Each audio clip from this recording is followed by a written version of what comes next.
დღეს მეხუთე საავადმყოფოს მე-6 სართულიდან 48 წლის მარინა ფიფია გადმოხდა. ფიფია ამ დრომდე მძიმე მდგომარეობაში რეანიმაციულ განყოფილებაში იმყოფება. ერთ-ერთი ვერსიით ფიფიამ ოჯახური კონფლიქტის ნიადაგზე სიცოცხლის თვითმკვლელობით დასრულება სცადა.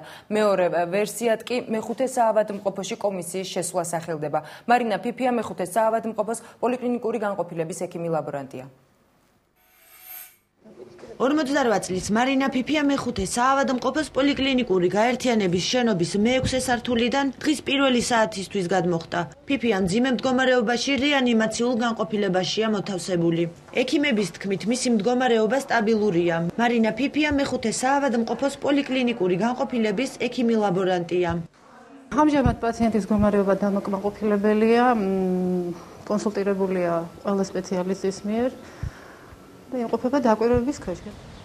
მარინა ფიფიას თვითმკვლელობის მცდელობის ერთ ვერსიად საავადმყოფოს მეტპერსონალი ოჯახურ კონფლიქტს ასახელებს.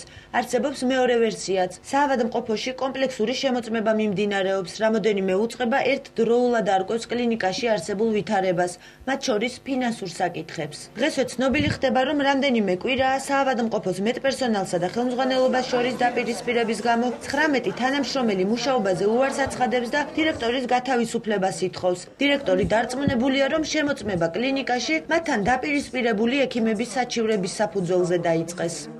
დაწესებულებაში სიტუაცია დაიძაბა იმით, რომ არის ერთი დაჯგუფება, ექიმთან და თანამშრომელთა დაჯგუფება, რომლებიც პერიოდულად და პერმანენტულად აპროტესტებენ თავიანთ პირობებს.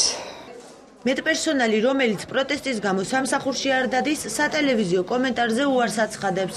მათი უმრავლესობა ამბობს, რომ საკუთარ პრეტენზიებზე კომისიის შემდეგ ისაუბრებს.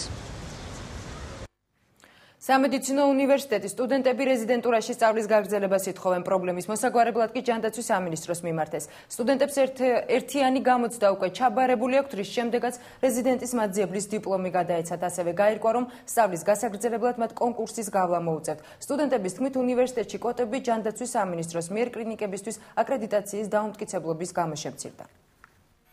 სამედიცინო უნივერსიტეტი იძახის, რომ ჩვენ არ გვეხება, ეს ეხება ჯანდაცვის სამინისტროს.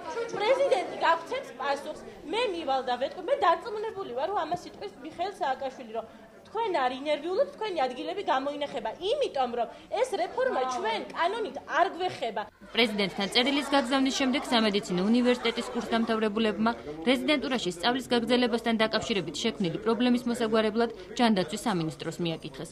მათ ექიმებად მუშაობის უფლების მისაღებად ერთიანი გამოცდა ჩააბარეს, რის შემდეგაც იცოდნენ, რომ უკვე რეზიდენტურის სტუდენტები იყვნენ და პრაქტიკა კლინიკებში უნდა დაეწყოთ. გამოცდებიდან 8 თვის შემდეგ გაირკვა, რომ ჩაბარებული გამოცდა რეზიდენტურაში ჩარიცხვას არ ნიშნავს.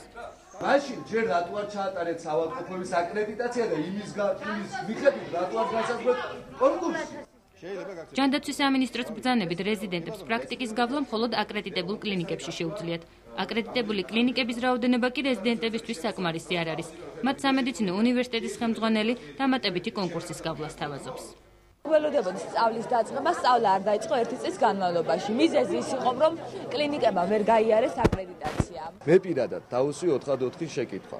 იყო ეს კვოტირების სისტემასთან დაკავშირებით, იყო თუ არა ეს კვოტირების სისტემა ჩვენს გამოცდამდენ და თუ იყო ჩვენ რატო არ გაგვაგებიეს. მე თუ მიიღეს კანონი, ეს კანონი უკვე ჩვენ აღარ გვეხება. მესამე იყო შეკითხვა, თუ რატომ ჩამოერთვა ისეთი დიდი ბაზები სამედიცინო უნივერსიტეტს, როგორიც არის რესპუბლიკური საავადმყოფო, როგორიც არის მეცხრე საავადმყოფო და როგორიც არის ჟვანიას კლინიკა. ამ კითხვებზე ჩვენ პასუხი ვერ მივიღებთ. სამედიცინო უნივერსიტეტმა კვოტები, ანუ კლინიკებში გადასანაწილებელი სტუდენტების რაოდენობა რეზიდენტურის გამოცდებისას იმიტომ ვერ განსაზღვრა, რომ ჯანდაცვის სამინისტროს გარკვეული არ ჰქონდა, რამდენ საავადმყოფოს მისცემდა აკრედიტაციას. ჯანდაცვის სამინისტროს ახალი კანონით კლინიკების აკრედიტაცია გართულებულია. სწორედ ამიტომ შემცირდა აკრედიტებული საავადმყოფოების და რეზიდენტების რაოდენობა. ევროპის დონემდე რომ მივიდეს ეს საავადმყოფო, ჯერ ის არის საჭირო, რომ სხვა უამრავი პრობლემაა იქამდე. რომ თქვათ 1000 პაციენტზე ერთი სტუდენტი დანიშნა. ჯერ ერთი არც სწავლის დონე არ არის ისეთი, რომ ასეთ მკაცრ კრიტერიუმს აფასებენ და რამე და არანაირი სხვა გზა არ გვაქვს ჩვენ ჩავაბარეთ, ეს ჩვენზე აღარ უნდა გაგრძელდეს. სურველები ამ შემთხვევაში მიღებაზე იყო ბევრად უფრო მეტი, ვიდრე არის ადგილები. და არანაირ კანონში არ წერია, რომ სამედიცინო ინსტიტუტის კურსდამთავრებულების რაოდენობა იქნება ტოლი რეზიდენტურის გავლის მსურველებთან. არავითარ შემთხვევაში არავისთვის უარი აკრედიტაციაზე არ გვითხოვს. ის პირობებს თუ აკმაყოფილებს აკრედიტაციას, მას ვაძლევთ აკრედიტაციას. ჯანდაცვის მინისტრის მოადგილე ამბობს, რომ უნივერსიტეტში ჩაბარებული ერთიანი გამოცდა რეზიდენტურაში ჩაბარებას არ ნიშნავს. მისი თქმით, ეს კონკრეტული ბარიერის გადალახვა რეზიდენტურის კონკურსში მონაწილეობის მისაღებად. კონკურსს კი უნივერსიტეტი იმის მიხედვით ადგენს, რამდენ აკრედიტებულ კლინიკასაც ჯანდაცვის სამინისტრო დაამტკიცებს. სტუდენტები სწორედ ამ საკითხში ედავებიან სამინისტროს და ამბობენ, რომ სამინისტრომ კლინიკებთან მიმართებაში კრიტერიუმები უნდა შეცვალოს. საქართველოს სახალხო სასამართლოში დღეს ზურაბ ვაზაგაშვილის საქმესთან დაკავშირებით საბოლოო ვერდიქტის გამოტანის პროცესი გაიმართა.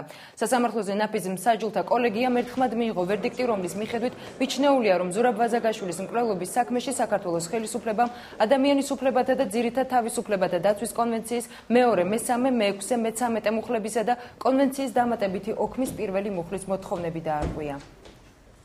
ეს არის სამართლიანობის კანონიერების ვერდიქტი.